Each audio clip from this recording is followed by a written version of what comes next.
Bueno, un saludo muy especial y un saludo desde la Vicerrectoría de Investigaciones, Innovación y Emprendimiento en este espacio que se configuró un espacio muy interesante para nosotros, en donde tendremos la oportunidad de estar compartiendo con algunos expertos invitados para dialogar un poco sobre lo que son estos tendencias, avances y desafíos que tenemos como universidades en el marco de la educación y sobre todo por estas nuevas demandas sociales que tenemos en términos de innovación, ciencia y tecnología. Y hoy tenemos una invitada súper especial y especialmente para mí es una invitada con la que quería arrancar este espacio en la universidad. Es Greyla Álvarez. Bienvenida a este espacio, Greyla. De verdad que para nosotros tenerte aquí es un gusto por muchas razones.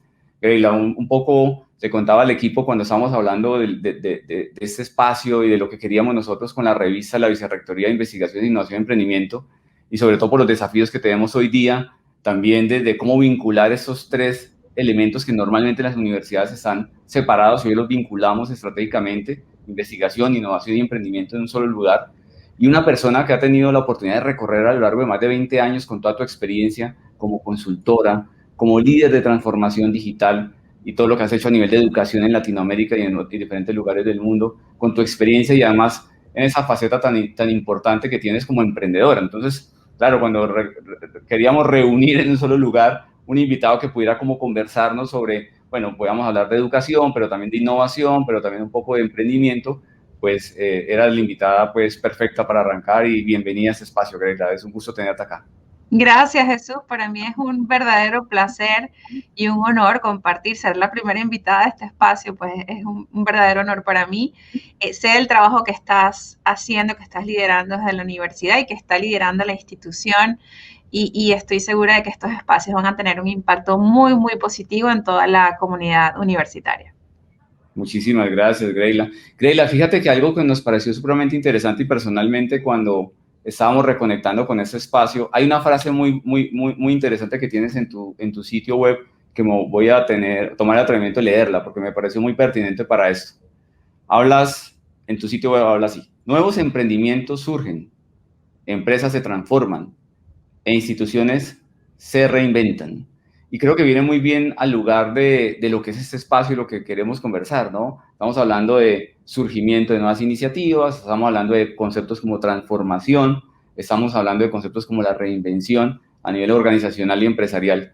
Y claro, cuando nosotros estamos, Greyla, en este desafiante escenario de la educación, en el que estamos nosotros cada día con nuevas demandas sociales e inmersos en unas dinámicas como las que estamos viviendo hoy día, pues esos elementos de alguna manera caen muy bien, ¿no? Entonces, yo quisiera como arrancar por allí, ¿no, Greyla, esta conversación, en especial con esa transición que hemos venido dando en la educación, que obviamente era un fenómeno que se venía dando desde mucho antes de pandemia.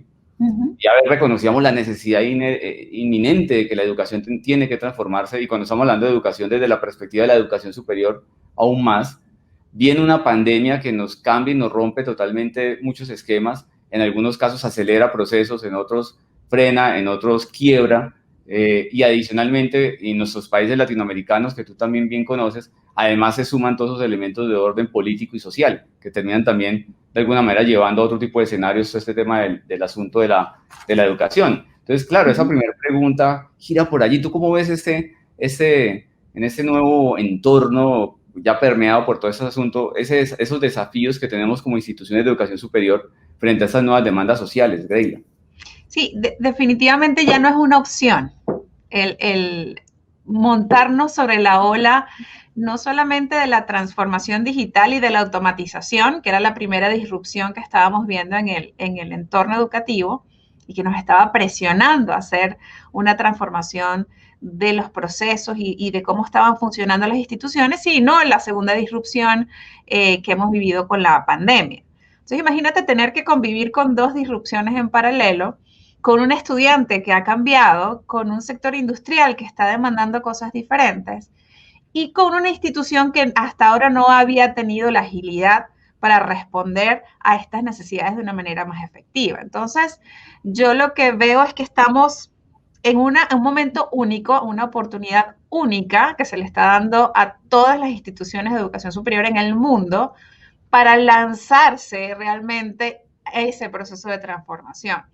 y un proceso de transformación que ya no es transformación por transformar, o sea, porque quiero ser diferente como institución o porque quiero que me identifiquen como una institución innovadora. No, es una transformación porque va a responder a la necesidad del estudiante, porque va a responder al verdadero objetivo de la institución, que es lograr una transformación en la persona, y esa transformación en la persona, que es la que va a ayudar a movilidad social, es la que le va a permitir cerrar esa brecha de capacidades y por lo tanto pues va a haber un desarrollo social de la comunidad y un desarrollo económico que realmente sea sostenible. Entonces, para mí yo creo que esa es una visión más optimista, yo creo que de lo que habíamos visto hasta ahora en lo que salen las noticias, en lo que salen las discusiones, es que sí, ha sido difícil para todos, ha sido difícil para la academia, o sea, para los docentes, ha sido difícil para el estudiante, para los familiares del estudiante,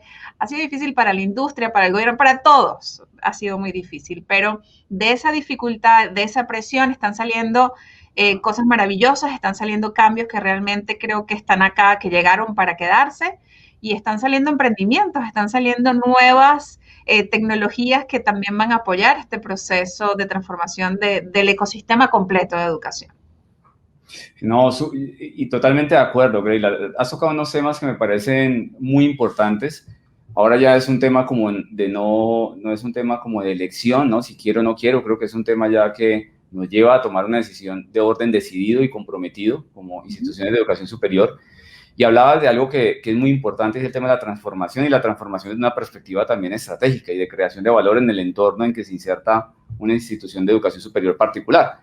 Y en ese sentido hablabas de una serie de actores que hacen parte del ecosistema, ¿no? Y que finalmente cuando nos entendemos como universidades, en este caso, que hacemos parte de un ecosistema nacional, regional, nacional y obviamente con todas las articulaciones internacionales en temas de ciencia, tecnología, innovación, obviamente eso termina, Greyla, desafiando mucho más porque empieza a aparecer entonces, y por aquí quiero ya orientar un poco como ese otro abordaje, la transformación, es desde una perspectiva integral la transformación, porque en ocasiones cuando hablábamos del tema del fenómeno digital, nos íbamos concentrando muchísimo en el tema de la formación o la educación mediada por tecnología, ¿verdad? En los diferentes formatos que queramos. Pero ya cuando hablas del tema de transformación y con todos los actores que estás trayendo a la mesa, claro, uno ya empieza a plantearse que los retos realmente de las instituciones de educación superior son realmente muy fuertes porque una transformación, y ahora una transformación mediada por tecnologías digitales, por ejemplo, y permeada por procesos de innovación, aún la hace más exigente. Entonces, con tu experiencia, Greyla, con lo que has vivido y te ha tocado liderar, ¿cómo ves que debe ser o cómo podría ser la forma que podría abordar, desde qué forma podríamos abordar la institución de educación superior, por ejemplo, esos caminos de transformación, si queremos hablar de transformación digital para acotarlo, y sobre todo desde una perspectiva de innovación? Sí, yo creo que lo primero es entender de que si lo queremos hacer solos va a ser más difícil. O sea, hay un viejo proverbio, creo que es africano, que dice que si quieres llegar rápido, hazlo solo, pero si quieres llegar rápido y bien, logrando los objetivos, pues hazlo en equipo. Yo creo que el entender que hay un ecosistema, que la institución educativa es un eje del ecosistema, pero que también hay otros actores que son primordiales, como las empresas de tecnología educativa, como los proveedores de servicios de la institución, los entes reguladores, los entes acreditadores, los docentes como parte de la universidad también, pero como un ente que inclusive tiene vida propia. O sea, si nosotros entendemos el rol y el impacto de ver esos actores como un sistema integrado, que pueda además convertirse en un círculo de relaciones virtuosas, definidas de la manera correcta, con una estrategia muy clara y con cierta alineación, entendiendo que todos pueden ganar, la articulación de las acciones va a ser primero mucho más eficiente. ¿Okay? En vez de estar cada uno con una iniciativa en paralelo, ¿qué tal si unimos esfuerzos y trabajamos todos en pos de una iniciativa común? Entonces eso nos va a hacer más eficiente. Los presupuestos también se ven afectados de manera positiva porque ya no estoy utilizando los recursos de una sola institución, sino que además estamos utilizando recursos de varias instituciones. Y si todo esto lo hacemos con el estudiante en el centro, o sea, pensando que lo que queremos al final del día es que el estudiante logre esos objetivos de superación, de aprendizaje y logremos ese perfil de egreso que queremos en las instituciones, definitivamente va a ser bastante más efectiva esa visión de transformación. Si nosotros entendemos que ese ecosistema es local, definitivamente hay un ecosistema local para la institución, pero que también hay un ecosistema que puede ser global. O sea, yo creo que parte de las grandes ventajas que nos trajo esta pandemia y esta eliminación de barreras, en muchos casos geográficas, en donde nosotros podemos tener alianzas con instituciones educativas internacionales, con empresas internacionales, también nos va a hacer que ese empujón de innovación, ese empujón de transformación también sea más efectivo, porque ya no solamente tenemos que ver nuestro entorno inmediato, sino que podemos ver un poco hacia afuera y ver qué es lo que está funcionando, qué es lo que no funcionó, cuáles son las lecciones aprendidas que nosotros podemos tomar como referencia y cómo todas esas cosas que están pasando afuera yo las puedo aplicar en mi contexto local. ¿Okay? Entonces yo diría que si entendemos, o sea, cómo aceleramos ese proceso de transformación y de innovación de una manera más efectiva, es primero entendiendo que somos parte de un sistema, ojalá organizándonos y articulándonos con los diferentes actores, y segundo, teniendo una mirada un poco más ampliada de lo que puede ser la innovación y la transformación, sin nunca perder de vista nuestro objetivo principal, que es el estudiante. Yo creo que lo pudiésemos lograr de una manera mucho más efectiva, definitivamente. No, genial. Y comparto contigo totalmente y has tocado un tema que es el de las sin barreras. Y me hiciste recordar, Greila, hace poco las Naciones Unidas sacaban un reporte muy interesante que precisamente empezaban a plantearse desde los desafíos de la educación post pandemia, todo ese concepto de esa universidad sin barreras, ¿no? Y hablando un poco de la universidad sin barreras es, claro, replanteándose un poco el tema de los desarrollos de las universidades que cuando se miraban desde una perspectiva de campus físico, conectado obviamente con un entorno y un ecosistema local, como tú dices, hoy día todo lo que nos ha llevado de manera acelerada a todos estos procesos vividos durante pandemia, pues lo que nos han hecho es derrumbar muros y al final las universidades terminan siendo universidades conectadas de manera global.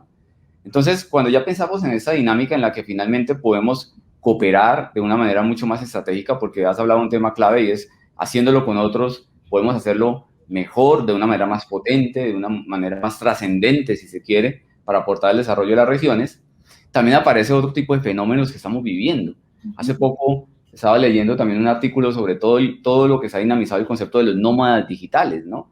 Y cómo ya países, ya son más de 17 países que tienen visas para nómadas digitales, ¿no?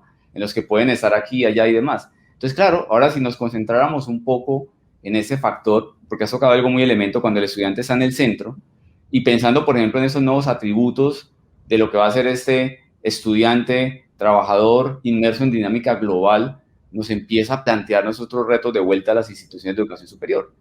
Y si ya pensamos en esos fenómenos de innovación y transformación digital, pero asociados ahora a una perspectiva muy particular en una de sus funciones que puede ser la de docencia, y pensando en ese portafolio de productos académicos, ¿tú cómo ves esto, Greila? ¿Cómo ves ese tema en las instituciones de educación superior sobre el desafío tan grande que tienen frente a estas dinámicas, frente a estos nuevos nómadas digitales y esos nuevos estudiantes que finalmente están interconectados de manera global, a pesar de que el sistema institucional es en un lugar particular geográfico, y lo que es la oferta académica de pertinencia para estos jóvenes? Sí, es un reto bastante importante y te digo, nosotros que desde Námica, que es la empresa de consultoría que apoya a instituciones de educación superior y a empresas del ecosistema del que estamos hablando, y es la empresa que lidero, estamos haciendo, de los proyectos que más estamos haciendo hoy en día, y eso tiene que ser un reflejo de lo que se está necesitando, es en la definición de portafolios académicos, del portafolio de programas académicos. Y esto se da tal cual por lo que dice Jesús. El estudiante cambió. O sea, el estudiante venía cambiando. O sea, el estudiante no cambió de la noche a la mañana, el estudiante ya venía cambiando, ya no solamente el perfil generacional es diferente, sino que el mundo en el que está viviendo esta persona que ya trae un perfil generacional diferente también ha cambiado. Y y no puede ser que el portafolio de programas de la institución pues no esté respondiendo al perfil que se necesita hoy o inclusive del futuro, sino que seguía respondiendo al perfil anterior. La buena noticia es que hoy en día hay mucha data de que no solamente qué es lo que está necesitando el estudiante, sino qué es lo que está necesitando la industria. Por un lado, como una buena noticia, así que tenemos más acceso a información para poder hacer el diseño de estos programas. Segundo, la otra buena noticia es que también el concepto del producto de la universidad, entendiéndose como producto las carreras, los títulos, los programas que se ofrecen, vienen siendo como complementarios entre el título oficial, pero también estos cursos o programas cortos que pueden ser complementarios a este título oficial y que no lo sustituye. O sea, esa discusión de que el título formal no tiene valor o está perdiendo valor versus todos estos cursos cortos de educación continua que van a sustituir, esa discusión ni siquiera está sucediendo en este momento, porque está más que claro el valor del título, ¿ok? Lo que sí está cambiando es que no es uno o el otro, sino que es uno y el otro, o sea, son las dos. Y el reto que tiene la institución es de cómo los integra y de cómo monta una oferta que pueda cumplir el doble objetivo, ¿ok? El objetivo de los beneficios que nos da el título formal, pero también de los beneficios de tener una oferta de programas de educación continua que pueden estar inmersos dentro del currículo formal, pero que pueda ofrecer esta agilidad y este dinamismo y sobre todo esta conexión con la realidad, esta pertinencia de la que tanto se habla del portafolio. Entonces, mi conclusión del cómo hacerlo de una manera más efectiva, hoy esta mañana de hecho presentaba un análisis que hice de tendencias, de 12 tendencias claves que veíamos en la gestión de portafolio de las instituciones, de cuáles están teniendo éxito, cuáles no, o sea, qué es lo que se está viendo. Y una de las más relevantes, hablando de nuevo de ecosistema, yo creo que es de las conversaciones que más estamos teniendo hoy en día, es conexión clara y evidente con programas específicos de la institución y la industria. ¿Okay? ¿Y qué está pasando? Que muchas instituciones tratan de posicionarse como que realmente tienen una conexión, pero cuando ves los programas, realmente no han sido creados o actualizados o no hay una conexión de prácticas o de empleabilidad asociada a esas industrias específicas. Entonces, definitivamente hay una oportunidad inmensa porque la gestión de portafolio se está convirtiendo, o la creación de este portafolio de productos y de programas se está convirtiendo en la herramienta que tiene la institución para cerrar esa brecha de habilidades que están teniendo los egresados. Hay estudios que señalan que más de un 60% de los egresados de programas de pregrado, cuando empiezan su vida laboral, no están listos, o sea, no están teniendo las habilidades mínimas necesarias para comenzar el trabajo. Y si luego vemos programas de posgrado, esos programas de posgrado tampoco están cerrando esa brecha que se está necesitando para poder hacer escalamiento, para escalar socialmente, para mejorar el cargo, para hacer quizás unas transferencias más bien laterales de industria, no se está logrando. Entonces, si nosotros estamos claros de que el portafolio es la herramienta que tiene la institución para realmente enfocar su línea de productos para poder lograr cerrar esa brecha de habilidades, yo creo que el impacto que va a tener la institución va a ser muchísimo más alto, no solamente en el estudiante como individuo, sino en la comunidad completa que puede tener. Entonces, este tema de portafolio realmente es interesantísimo, de las oportunidades que tienen las instituciones, específicamente en América Latina. Es increíble la oportunidad que pueden tener, y en Colombia, pues más todavía. O sea, yo creo que Colombia tiene una gran ventaja, no solamente por el nivel de calidad de las instituciones de educación superior, que está más que reflejado, más allá de las pruebas Saber Pro, realmente está reflejado en los niveles de empleabilidad que tienen las instituciones y en el grado de movilidad social que se ve en los egresados. Tienen mucha data, ¿sabes? Mucha data a partir de la cual se puede trabajar, a diferencia de otros países. Entonces, si nos apalancamos en esa data que también nos está trayendo no solamente el mercado, sino la data que nos está trayendo la tecnología que estamos utilizando, conectamos la academia con la industria y somos innovadores en los métodos y en cómo lo podemos hacer, se puede crear un portafolio con calidad mundial. Ya ni siquiera me estoy refiriendo a calidad local, sino calidad mundial. No, buenísimo. Y además que el tema del portafolio, como lo has venido describiendo, Greila, hasta ahora está siendo parte de las discusiones quizás más formales dentro de muchas instituciones. Creo yo que el tema de portafolio, que viene mucho también de otras industrias, que no necesariamente se manejaba como se maneja y se debe manejar hoy día en educación, en este caso en educación superior, pues es una necesidad en la que definitivamente hay que trabajar, porque has tocado algo muy importante: coherencia, pertinencia, cerrar brechas requeridas para poder entregar y conectar de una mejor manera con lo que demanda el entorno, en este caso el mundo empresarial, o lo que requiere el mismo egresado en un momento determinado para liderar sus propias iniciativas de emprendimiento, que ahora quiero preguntarte sobre eso, pero me quiero concentrar en el portafolio.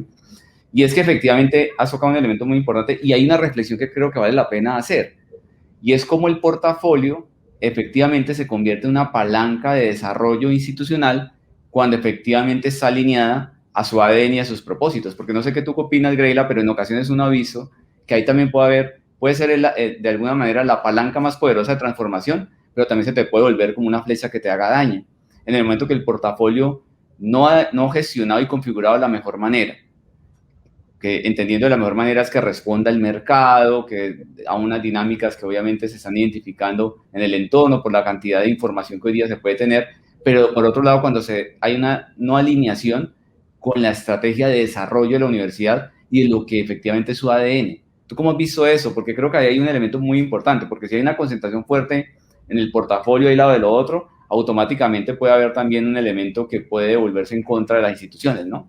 Sí, sí, completamente de acuerdo contigo, Jesús, y lo estamos viendo en casos reales. Porque, ¿qué pasa? Hay una tentación con tanta oportunidad, ¿no? Hay una tentación de querer meterse en todo, ¿no? Están saliendo todos los programas del futuro, entonces yo como institución voy a tratar de sacar todos los programas del futuro, pero originalmente quizás yo estaba enfocada en programas de salud y estoy metiendo programas del futuro que no tenían nada que ver con mi foco original.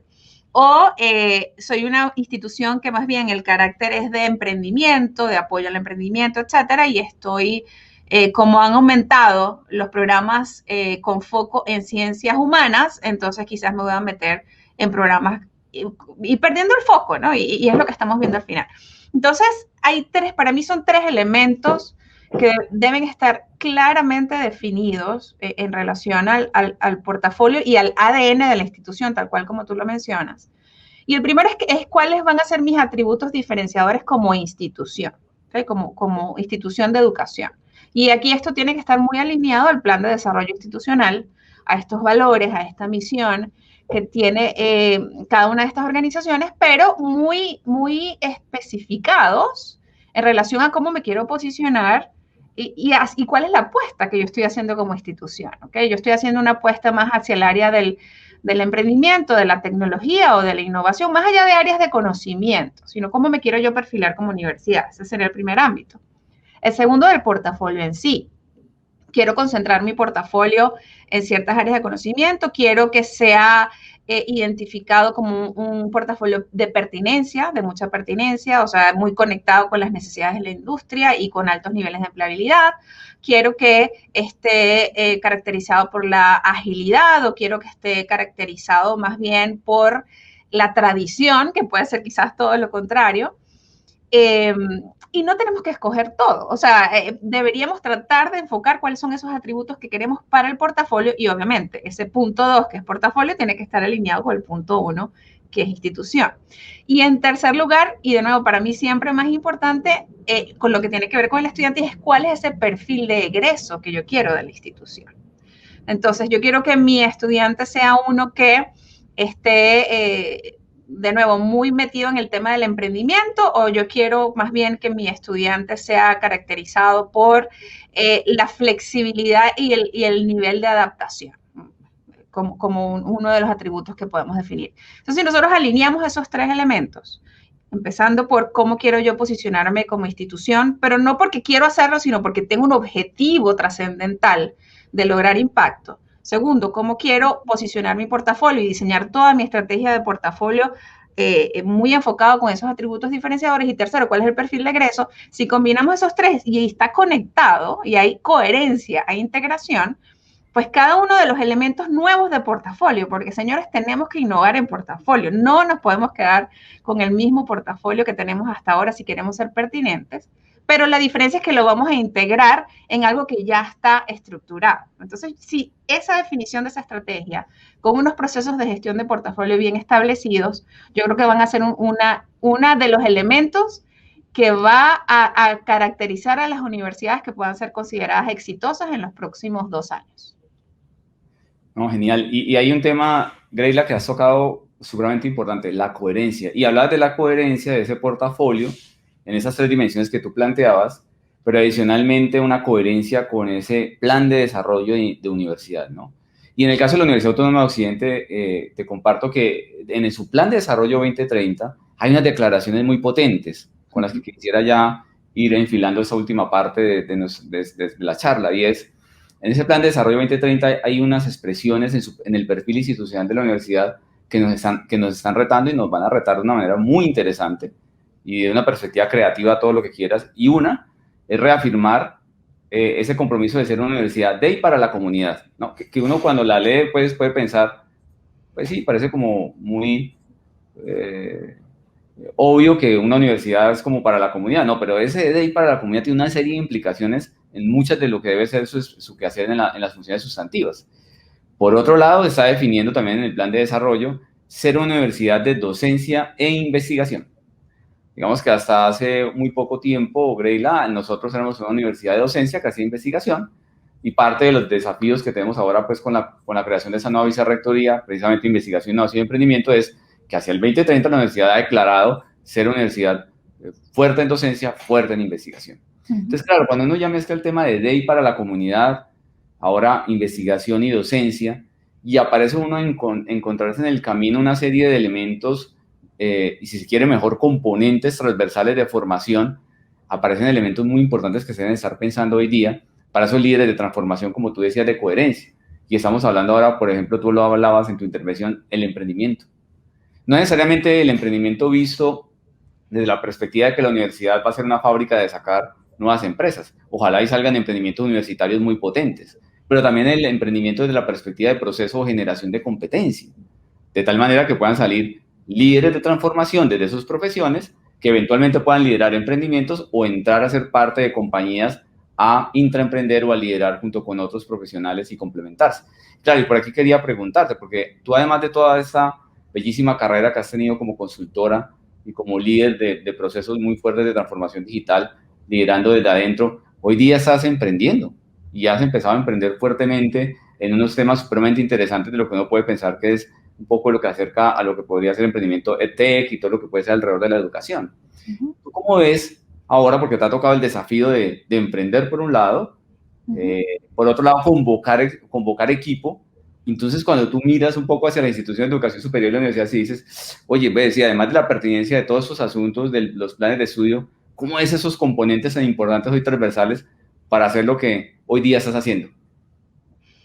Sí, retomando quizás el punto inicial sobre la importancia que puede tener la investigación en una institución universitaria, yo particularmente los felicito a la Universidad Autónoma de Occidente por esta iniciativa de transformar una declaración poderosa como la que mencionabas que es de y para la comunidad en acciones concretas. Y yo creo que la investigación es una de las herramientas más efectivas que puede tener una institución para eso. He estado leyendo una cantidad de artículos interesantísimos sobre el futuro de la institución universitaria, o sea, cómo se ve en 20 años. Y hay un tema en común, y es cómo las universidades que han logrado desarrollar buenas áreas bien fortalecidas de investigación son las que se convertirán en parte de ese pool de ganadoras. Y cuando les digo ganadoras, me refiero a que están logrando su objetivo de impacto, ¿no? en la comunidad. La investigación no vista como solo una investigación científica, quizás de la más tradicional que estamos acostumbrados a conocer y entender y a valorar, ¿no? en muchos de los rankings internacionales de calidad, sino una investigación aplicada. y en una investigación que se convierte como en ese espacio de creación y de generación de conocimiento que toda la comunidad universitaria puede implementar. O sea, desde el estudiante, por supuesto, los investigadores, los docentes, los colaboradores de la institución y también en la comunidad a la que están atendiendo. Entonces yo creo que una institución como la Universidad Autónoma de Occidente esté con estas iniciativas bien articuladas y con un objetivo clarísimo de impacto y de pertinencia, pues es algo excelente para toda la comunidad con la que está relacionada la universidad. Ahora, con el tema del emprendimiento y de nuevo relacionado con la investigación, para mí, tú mencionabas dos elementos, ¿no? El espacio que se puede crear de emprendimiento desde la institución, que yo sí creo firmemente en la universidad como un elemento además con mucho poder, un espacio con mucho poder, porque hay conocimiento, pero también porque debe haber conexión con industria y porque la universidad tiene que ser creadora de ecosistemas para crear empresa. ¿Okay? Creo que es un espacio, es el ideal, porque es como un espacio neutral, ¿no? Porque no es una aceleradora de una empresa o de un fondo de inversiones que puede tener intereses muy particulares o no es un ente necesariamente gubernamental que también puede tener otros intereses, que no es que esté mal, todas esas cosas están muy bien, pero a mí me parece que si todos esos actores pueden confluir en la universidad como un espacio para crear empresa, para apoyar a los emprendedores, yo creo que puede ser inclusive mucho más efectivo, mucho más óptimo. Ese es uno de los que mencionabas y yo apostaría 100% a eso y también con mi experiencia como emprendedora, que he pasado por varios procesos de incubadora y de aceleradora con los negocios que tengo, pues he visto la diferencia, ¿no? De estar en procesos como este, al trabajarlo de la mano con una universidad, pero también trabajarlo con otros actores. Entonces, eso me parece importantísimo. El segundo que mencionabas también es clave, que es el de la formación de las habilidades en tus estudiantes para el emprendimiento. Y para mí en ese caso está muy atado con este primer punto que mencionábamos de incubación o aceleración o creación de empresas de la universidad, porque lo que creo es que más que educación o formación en una clase o con herramientas específicas, que creo que sí, es más de la creación de ese laboratorio. ¿Okay? De cómo tú al estudiante le das la oportunidad de ensayar, de equivocarse. Saben que en el mundo del emprendimiento, cuando uno va a solicitar, cuando va a levantar capital, lo primero que te preguntan es cuántas veces te has equivocado, ¿no? Cuántas empresas has quebrado. Entonces, si nosotros podemos ayudar a esos estudiantes a darles el espacio para que creen, para que fracasen, así sea en teoría, en papel, para que quiebren varias empresas así sea en papel, definitivamente les vamos a dar una ventaja versus a un emprendedor que se va a estar arriesgando con su capital o que puede estar utilizando capital de otros con unas ideas muy buenas, pero si ya tuviera los errores, ya los hubiera cometido, pues obviamente la probabilidad de éxito sería mayor. Entonces yo creo que ahí ustedes tienen una oportunidad inmensa de hacer proyectos increíbles con tus estudiantes, dándoles la oportunidad de equivocarse y ya quitarle el mito al error, ¿no? Más bien es crear el espacio para el error. Pero hay un tercer elemento que es nuevo, que a mí me parece interesantísimo también, y es como la universidad y el equipo de investigación de la universidad también se transforma en el que provee toda la información necesaria para que el ecosistema de tecnología educativa, es decir, EdTech, todas las empresas que se están creando de EdTech, realmente tengan más foco en qué es lo que se tiene que crear. ¿Okay? Es increíble los billones de dólares que se están invirtiendo en tecnologías educativas. Y cuando les digo tecnologías educativas es desde LMS, o sea, desde estos programas que nos sirven para tener las clases virtuales, hasta toda esta tecnología de realidad virtual, realidad aumentada, tecnologías para hacer evaluaciones, para hacer exámenes, tecnologías para verificar el conocimiento. O sea, la cantidad de empresas que han salido y de las tecnologías que hay son increíbles, pero el problema que está pasando en muchos casos es que esas tecnologías se están creando como aisladas de la universidad, ¿no? Como que separadas del cliente. Entonces, para mí un elemento crítico, si yo tengo una empresa de EdTech, por ejemplo, es que yo me pueda conectar con la universidad, que sería al final mi cliente, y con el estudiante, que sería al final mi cliente, para poder crear un producto que tenga mucho sentido.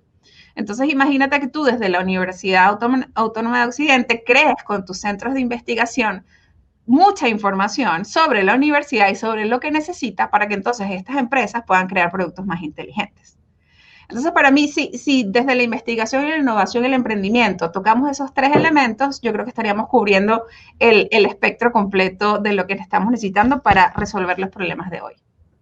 Buenísimo, buenísimo. Además pareciera, Greila, escuchándote, es como si hubieras leído previamente la apuesta de desarrollo de la vicerrectoría. Es porque efectivamente cuando planteas esos tres elementos, ahí nos reconocemos totalmente.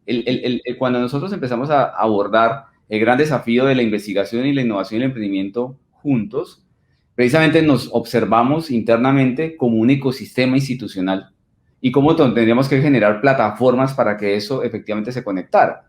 Tú lo decías, nuestro propósito no es que el investigador pues se vuelva empresario, pero sí está conectado con el empresario. Sus resultados, de alguna manera, en la medida que van evolucionando las salidas mismas de sus pruebas de investigación y la tecnología vaya madurando para estar más cerca del mercado, obviamente requiere estar conectado con otros actores, tanto internos como externos, y encontrarnos luego como caja negra nuevamente y no de universidad, inmersos dentro de un ecosistema nacional, regional, nacional e internacional de ciencia, tecnología e innovación. Entonces, esos elementos son muy importantes y has tocado otro tema que es muy valioso y creo que es también una de las reflexiones a las que hemos llegado y que tú reafirmas de una manera muy clara, y es como la universidad también se vuelve un espacio para la experimentación. Y fíjate que nosotros, pues quizás en unas primeras conversaciones que tuvimos nosotros por allí, quizás el año pasado, te contábamos de la gran iniciativa que se tenía de Sinapsis como Centro de Innovación y Emprendimiento de la Universidad, y precisamente Sinapsis nace con ese objetivo, generar una plataforma, una ruta, no tanto como la clase pues para emprendimiento 1, 2 y 3, porque pues estamos convencidos que por ahí no es el camino necesariamente, sino un espacio en el cual se pueda experimentar, probar, conectar semilleros de investigación, conectar empresas, conectar gobierno, comunidades, y de esos elementos generar una ruta que efectivamente lleven a los diferentes estudiantes, colaboradores o egresados que hagan parte de la ruta a vivir esas experiencias y efectivamente realizar esas transformaciones. O sea que me parece genial porque que estemos llegando a esos puntos en tu conclusión, porque los vemos muy relevantes. Y Greila, hay un tema que quisiera ya para cerrar, hacerte una pregunta. Bueno, ahora Greila Álvarez con Námica y con VentureLab, por ejemplo, que son los dos emprendimientos que por lo menos tengo en el radar que estás liderando. Cuéntanos un poco sobre ellos, tus apuestas y cómo de alguna manera empiezas a aportar desde ellos también a esos desafíos de transformación e innovación de las instituciones de educación superior en Latinoamérica y el mundo. Sí, claro que sí. Es apasionante además hacerlo en este momento, Jesús, por como te digo, la gran cantidad de oportunidades que hay. Y yo he tenido la dicha, el gusto de trabajar desde hace, como tú lo mencionabas, más de 20 años con instituciones en toda la región y en Europa también. Y estamos viendo muy, muy de cerca, estamos como que en ese punto muy cerquita donde la transformación puede inclusive ser más masiva de lo que teníamos pensado hasta ahora. Entonces, teniendo en cuenta esas oportunidades, creé Námica, que es una empresa de consultoría que trabaja muy de nicho, que trabaja de la mano de las instituciones de educación superior para poder lograr esa transformación digital. Estamos acompañándolas a definir portafolios, a hacer análisis de mercado, a definir, bueno, cuál es la tecnología que se está necesitando para poder lograr la transformación digital, pues nosotros no vendemos ninguna tecnología, sino que ayudamos a las instituciones a definirla. Y yo creo que de las cosas más relevantes es la definición de la estrategia, pues en este marco de oportunidades y de retos mundiales y locales, pues cuál es la estrategia que se puede definir para tener éxito. En paralelo, además de este trabajo de consultoría que estamos haciendo con instituciones en toda la región, de las necesidades más importantes que estábamos viendo con las instituciones y con todas las empresas de este ecosistema de tech, inclusive con entes reguladores, era la necesidad de analizar toda esta data, toda esta información de mercado que está disponible. Y Colombia es un excelente ejemplo de cómo el avance de un país también se puede ver en la cantidad de data que tiene disponible. Pero no se está haciendo nada con eso. Entonces, nosotros a partir de allí decidimos crear VentureLab, que es una plataforma de análisis de información que resume toda la información que necesita una institución para poder tomar decisiones más asertivas. Nosotros lanzamos originalmente en Colombia, ya estamos desarrollando próximos países en la región y para Europa, con una acogida de verdad excelente en Colombia hasta ahora, porque además es una herramienta que es viva, ¿no? Que va continuamente creciendo a medida que vamos teniendo mucha más información, no solamente del mercado general de país, sino específicamente del desempeño de estas instituciones.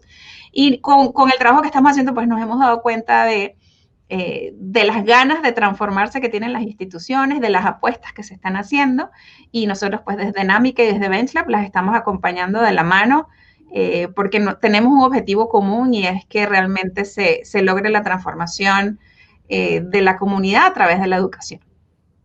No, genial. Y además porque demasiado pertinente, y lo hablábamos quizás al inicio de esa conversación, ¿no? Tú lo decías, la importancia de las universidades conectadas con otras, con la industria, aprendiendo juntos.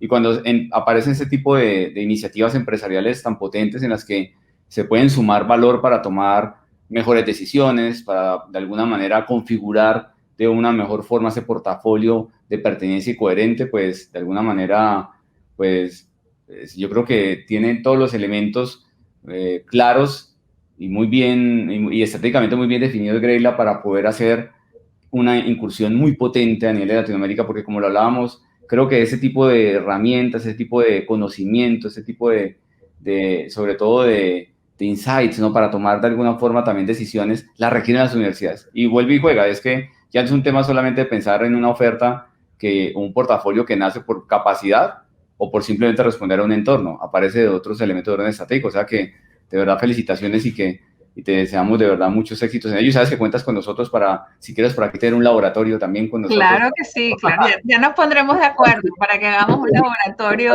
ahí en la universidad. Claro que sí, eso lo tenemos que hacer. Oye, y fíjate que con esa pregunta quisiera cerrar porque hay algo que se nos escapaba y hay un tema muy importante y es el tema de cuando hablamos de todos esos fenómenos de la educación, nuevos modelos, portafolio, el tema de los padres de familia, ¿no? Porque claro, uno habla de que finalmente pues se han corrido mucho más los rangos de edades, ¿no? De los que ingresan a la universidad, sobre todo por el tema de la multimodalidad que ya existe. Nosotros ya le apostamos desde antes de pandemia, ya veníamos en un proyecto muy potente de multimodalidad y ahora estamos 100% en ello, donde coexiste la virtualidad, la presencialidad, lo híbrido, bueno, diferentes rutas. Pero sobre todo cuando estamos hablando de los más peques que llegan a la universidad, con todos esos desafíos, con todos esos nuevos modelos, con todas esas nuevas ofertas, cómo llegarle a ese padre de familia, cómo vincular al mismo padre de familia para contarle sobre todos esos elementos que hoy el mundo exige en la formación de sus hijos. Sí, y yo creo que parte de que la institución también tenga la conciencia de que hay un proceso de toma de decisión, de selección de universidad y programa, porque no nos podemos olvidar que en el proceso de toma de decisión se seleccionan las dos cosas, ¿no? ¿Dónde quiero estudiar? O sea, el tipo de institución al que quiero y también el programa pues con el que me siento más identificado, para el que tengo competencias básicas y así poder ser exitoso al finalizarlo, ¿no? Entonces, cuando estamos hablando de ese proceso de decisión, hay diferentes puntos críticos, puntos álgidos en ese proceso de decisión y también existen actores que influyen, ¿no? Que definitivamente tienen en algunos casos, inherencia directa, casi que toman la decisión, ¿no? Por el estudiante, y en otros casos, pues simplemente son influenciadores. Entonces, yo lo que creo es que tener la conciencia como institución de cuáles son esos atributos de valor que son importantes para el estudiante, pero también los atributos de valor de institución y programa que son importantes para el padre, y comunicarlos de una manera bien efectiva, entendiendo que son dos audiencias diferentes y que los objetivos pueden ser diferentes de cada uno, nos va a permitir crear una estrategia de comunicación y de posicionamiento del programa mucho más efectiva, mucho más clara. Nosotros estamos haciendo algunos estudios de campo en este momento para entender realmente el peso que pueden tener los padres en el proceso de decisión y como tú bien lo decías, es determinante, sobre todo los que están recién egresados de educación media, los que están por egresar de educación media, Pero cuando estamos hablando de estudiantes mayores, no necesariamente son los padres, pero sí hay otros entes que son influenciadores. Es la pareja, es el jefe, son los compañeros de trabajo, entonces allí también deberíamos tener algún tipo de estrategia o de campaña de comunicación. Independientemente de eso, algo que está siendo muy claro, independientemente si es del estudiante, si es el padre o si es el esposo, esposa o el jefe, estamos viviendo en este momento un proceso donde hay exceso de comunicación, exceso de oferta, pero poca diferenciación. O sea, a pesar de que esto puede sonar algo obvio, estamos viendo cómo hay mucha diferenciación que está basada quizás en el precio del programa, pero no necesariamente del atributo del programa o de la universidad o del perfil de egreso. Entonces, el estudiante y el padre del estudiante se está viendo con una dificultad grandísima, que no, como no puede diferenciar, le está costando muchísimo más escoger. Le está costando escoger la universidad, le está costando escoger el programa. Entonces, parte de lo que se está viendo en este momento es como la universidad también tiene un rol de ser consejero, o sea, de ayudar a esos estudiantes que están en proceso de selección de un programa, independientemente si es recién egresado de educación media o estamos hablando de un estudiante mayor, pero en el momento que estamos viendo hoy se está haciendo cada vez más difícil escoger. Entonces yo creo que estas iniciativas que lo estamos viendo en algunos países, cómo se está haciendo con inteligencia artificial inclusive, con plataformas un poco más automatizadas, que permiten con un proceso, con inclusive autoevaluaciones, con algún tipo de guía estandarizada, está facilitando el proceso de los estudiantes, pero inclusive puede ser algo mucho más proactivo. Entonces yo creo que esa es una oportunidad interesantísima para guiar un poco más de la mano, ojalá de una manera escalable, porque obviamente se hace muy difícil hacerlo necesariamente de la manera tradicional uno a uno, pero tenemos que encontrar la manera de ayudar al estudiante a escoger y de ayudar al padre de familia también a participar de una manera mucho más efectiva en ese proceso de decisión.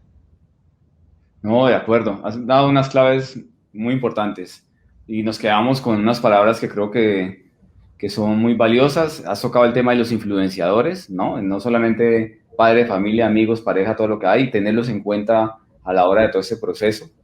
Y obviamente ese tema del acompañamiento y el problema tan tremendo y yo creo que desafiante que tenemos ahora, y es el tema de la oferta existente y todos los temas de comunicación cruzada que también van a hacer mucho más desafiante el proceso de tomar una decisión, ¿no?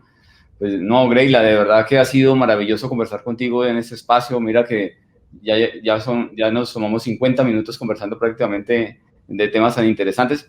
Esperamos de verdad que esta no sea el primero ni el último espacio. Creemos que vamos a tener muchas oportunidades. Creo que has dejado sobre la mesa algunos puntos que sería buenísimo poderlos explorar luego en otro tipo de formato o en otro tipo de ejercicio, de abrirte también las puertas de la Universidad Autónoma de Occidente aquí desde Cali, Colombia, que también se abre hoy a Colombia y al mundo para hacer cosas maravillosas juntos con aliados como lo es tus empresas, como lo es Greyla Álvarez. Entonces aquí siempre serás bienvenida y de verdad muchísimas gracias por aceptar esta invitación a este espacio de la Vicerrectoría de Investigaciones, Innovación y Emprendimiento de la Universidad. Muy complacido de tenerte por acá. No, a ustedes, Jesús, para mí de nuevo un verdadero gusto siempre tener esta conversación con gente que está haciendo cosas maravillosas como lo están haciendo ustedes. Y estoy segura que va a ser el primero de muchos espacios de trabajo en conjunto. Pues muchísimas gracias y bueno, un saludo muy especial a todos los que nos van a ver en este espacio, nos están viendo y bueno, y seguimos conectados entonces aquí en WowPlay. Muchas gracias.